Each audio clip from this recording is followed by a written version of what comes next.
You have done so much. You know, stand-up career aside, you've been on a lot of shows and a lot of films. You've worked with some really big names. Yeah. Who's been the worst ever co-star you've had that you'd never want to work with again? Oh, there's some real stinkers. No, it's so hard to even name one person because I feel like I've had the most luck when it comes to awesome co-stars. I mean, I've had some pretty cool gems. You know what I mean? Yeah.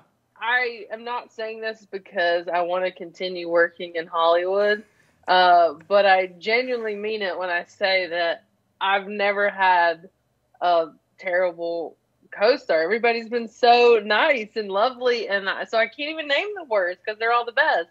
Do you have a standout project you've worked on when you look back and think, God, I wish there was a sequel or another season? If there was one that stands out, do you have a standout? I mean, there are a couple things that fall in that category. I love the Mindy Project. That was one of my favorite shows I've ever been a part of. I would have loved to have done a few more seasons. I think because they're bringing all these other shows back, that Mindy needs to Yes. write some more episodes, and let's have a little reunion. I agree. So that's one I would love to continue at some point in some capacity. And I really loved doing Office Christmas Party with Jennifer Aniston.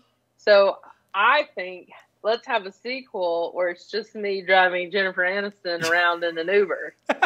Like a carpool karaoke, but just for an hour and a half with no singing. Exactly. Just you and Jen. I love it. And eventually we end up at a Christmas party. Yeah, there you go. I could see that. It could be like a That sounds prequel. good. Yeah. Yes. With stand-up, I ask every comedian that comes on, and I'm just always so curious. Like, do you still get nervous when you're walking out on stage? Like, is it intimidating, or are you just so used to owning it now that nothing phases you? Oh my God. Somebody just drove by the loudest motorcycle. It like shook my whole house. It's like, what's happening? Do I ever get nervous with stand up? I only get nervous when it's like a new situation, like doing a late night set, or like, and I've never been on that show before, or if it's a big theater I've never done. I get nerves then. I got a little nervous filming my hour special at the beginning because I worked on it so hard and for so long, and you just want it to go well that you kind of put a lot of pressure on yourself.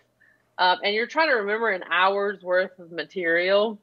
It's a lot of like moving parts, and it's not just like a regular set where you can just like go to a comedy club and do your show and it's fun and yada yada, you eat nachos. Yeah. It's like you gotta have a certain wardrobe, you gotta know that this camera's there, you gotta, you're running late because of this thing, and then these other elements. It's like a whole thing, and the stand-up's almost like the fifth thing that you think about. And so I got a little nervous with that, but for the most part I feel very at home on the stage and doing stand-up. It's a very happy place for me. And how are you?